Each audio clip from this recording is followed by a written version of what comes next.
Tema 12. Conversão de São Paulo. Festa. Pontos a meditar. 1. No caminho de Damasco. 2. A figura de São Paulo, exemplo de esperança, correspondência à graça. 3. Ânsia de almas. A festa da conversão do apóstolo das gentes encerra o oitavário pela unidade dos cristãos. A graça de Deus converte São Paulo de perseguidor dos cristãos em mensageiro de Cristo.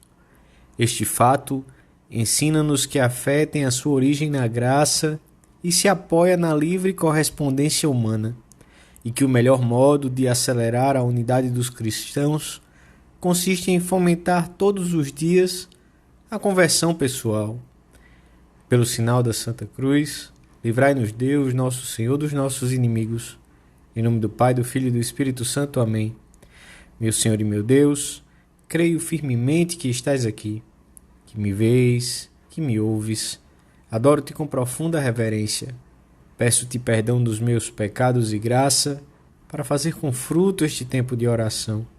Minha Mãe Imaculada, São José, meu Pai e Senhor, meu anjo da guarda, intercedei por mim.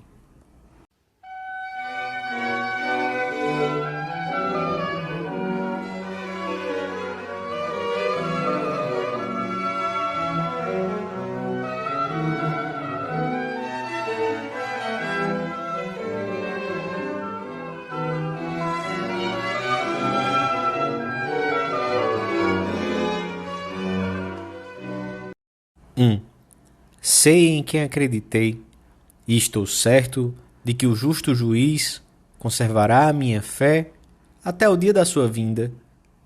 Paulo, grande defensor da lei de Moisés, considerava os cristãos como o maior perigo para o judaísmo.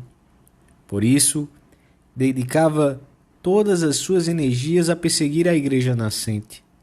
A primeira vez em que aparece nos Atos dos Apóstolos, verdadeira história da primitiva cristandade, vemo-lo presenciando o martírio de Estevão, o protomártir cristão.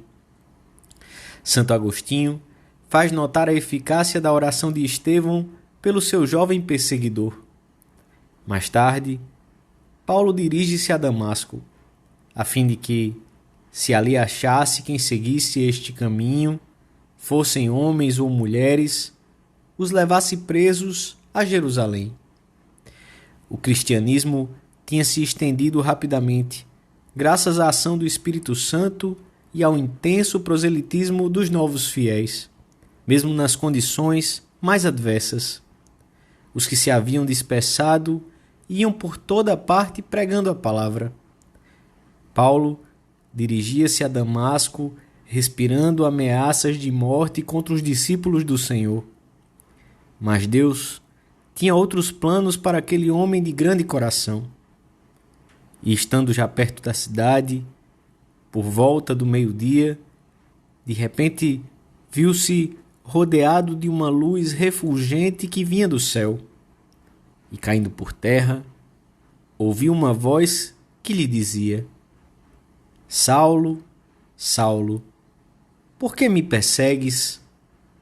Respondeu ele: Quem és tu, Senhor? E ele: Eu sou Jesus, a quem tu persegues.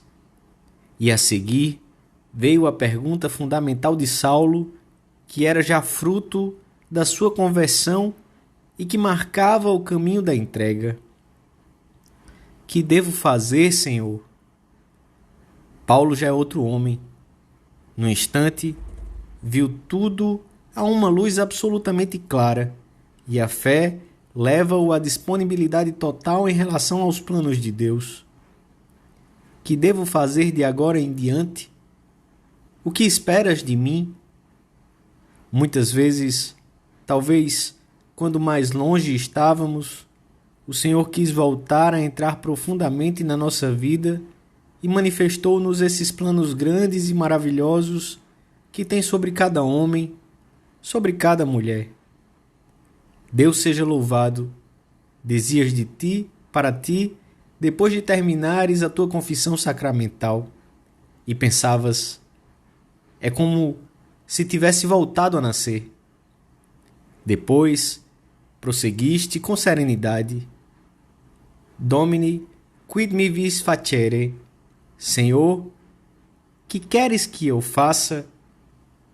E tu mesmo te deste a resposta. Com a tua graça, por cima de tudo e de todos, cumprirei a tua santíssima vontade. Serviam, eu te servirei sem condições. Repetimos-lo agora uma vez mais. Já o dissemos tantas vezes, em tons tão diversos. Serviam, com a tua ajuda, eu te servirei sempre, Senhor.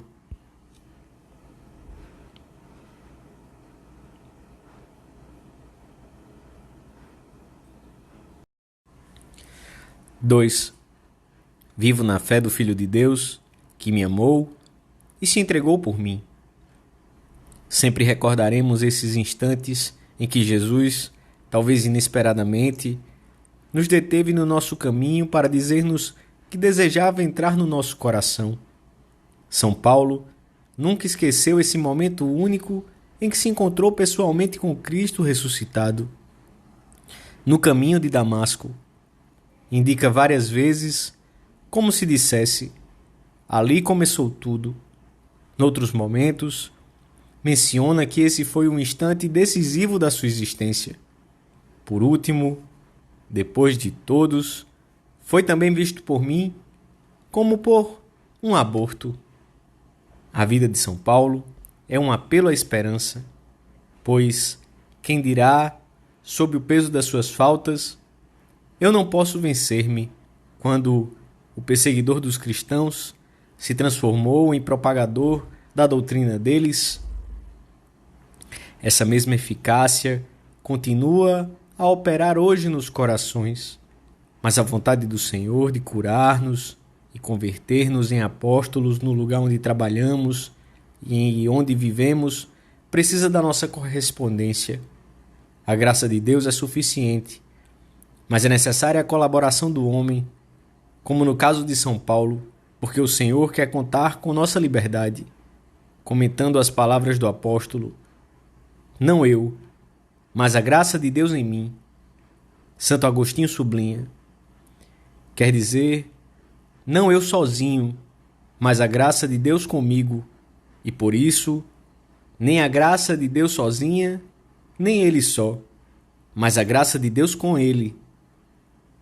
Contar sempre com a graça levar-nos-á a nunca desanimar, apesar de experimentarmos constantemente a inclinação para o pecado, os defeitos que não acabam de desaparecer, as fraquezas e mesmo as quedas.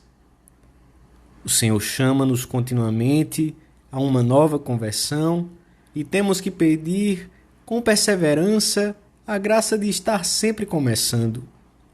Atitude que nos leva a percorrer com paz e alegria o caminho que conduz a Deus e que mantém em todos os momentos a juventude do coração. Mas é necessário que correspondamos nesses momentos bem precisos em que, como São Paulo, diremos a Jesus: Senhor, que queres que eu faça? Em que coisas devo lutar mais? Que coisas devo mudar? É necessário, escreve Santa Teresa, encontrar forças de novo para servir e procurar não ser ingratos, pois é com essa condição que o Senhor as dá.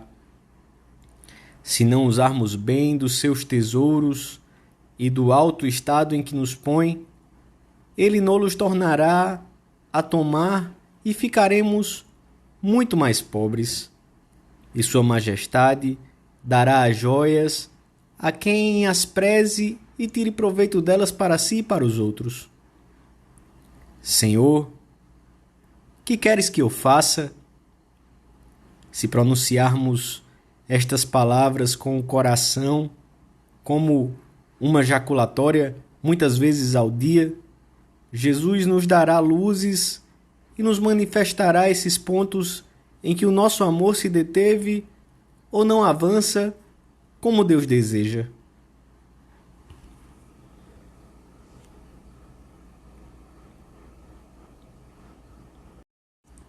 3. Sei em quem acreditei. Estas palavras explicam toda a vida posterior de São Paulo. Conheceu o Senhor e desde esse momento todas as outras coisas são como uma sombra em comparação com essa inefável realidade. Nada tem já algum valor se não é em Cristo e por Cristo. A única coisa que temia era ofender a Deus. O resto não o preocupava. Por isso mesmo, a única coisa que desejava era ser fiel ao seu Senhor e dá-lo a conhecer a todos os povos. É o que nós desejamos, a única coisa que queremos. Paulo converte-se a Deus de todo o coração, e o mesmo ímpeto com que antes perseguia os cristãos, põe-no agora, aumentado e fortalecido pela graça, a serviço do grandioso ideal que acaba de descobrir. Tomará como própria a mensagem que os outros apóstolos receberam e que o Evangelho da Missa nos transmite. Ide pelo mundo inteiro e pregai o Evangelho a todas as criaturas. Paulo aceitou esse compromisso e fez dele a razão da sua vida. A sua conversão consistiu precisamente nisto, em ter aceitado que Cristo, a quem encontrou no caminho de Damasco, entrasse na sua existência e a orientasse para um único fim, o anúncio do Evangelho. Eu sou devedor tanto aos gregos como aos bárbaros, tanto aos sábios como aos ignorantes, pois não me envergonho do Evangelho, que é virtude de Deus para a salvação de todo aquele que crê. Sei em quem acreditei. Por Cristo, Paulo enfrentará riscos e perigos sem conta, sobrepor-se-á continuamente à fadiga, ao cansaço, aos aparentes fracassos da sua missão, aos temores, desde que possa conquistar almas para Deus. 5 vezes recebi dos judeus 40 açoites menos 1. 3 vezes fui açoitado com varas. 1 vez fui apedrejado. 3 vezes naufraguei. 1 dia e 1 noite passei perdido no alto mar.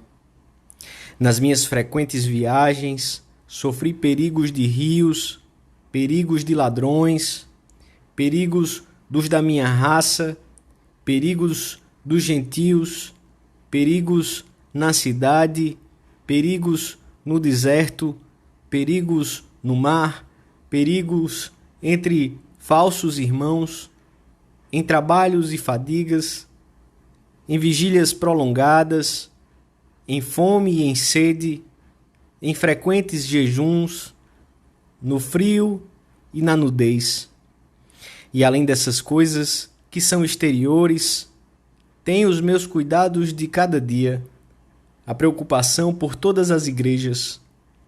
Quem desfalece, que eu não desfaleça? Quem é escandalizado, que eu não me abrase? Paulo centrou a sua vida no Senhor. Por isso, apesar de tudo que padeceu por Cristo, poderá dizer no fim da sua vida, quando se encontrar quase sozinho e um pouco abandonado: estou inundado de alegria em todas as minhas tribulações. A felicidade de Paulo, como a nossa, não consistiu na ausência de dificuldades, mas em ter encontrado Jesus e em tê-lo servido com todo o coração e com todas as forças. Terminamos esta meditação com uma oração da liturgia da missa. Ó Deus, que instruístes o mundo inteiro pela pregação do apóstolo São Paulo, dai-nos, ao celebrarmos hoje a sua conversão, que caminhemos para vós, seguindo seus exemplos, e sejamos no mundo testemunhas do Evangelho.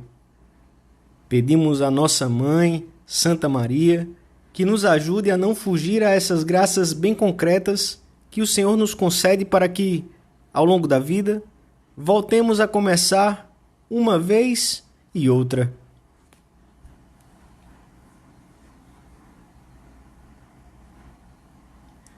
Dou-te graças, meu Deus, pelos bons propósitos, afetos e inspirações que me comunicaste nesta meditação.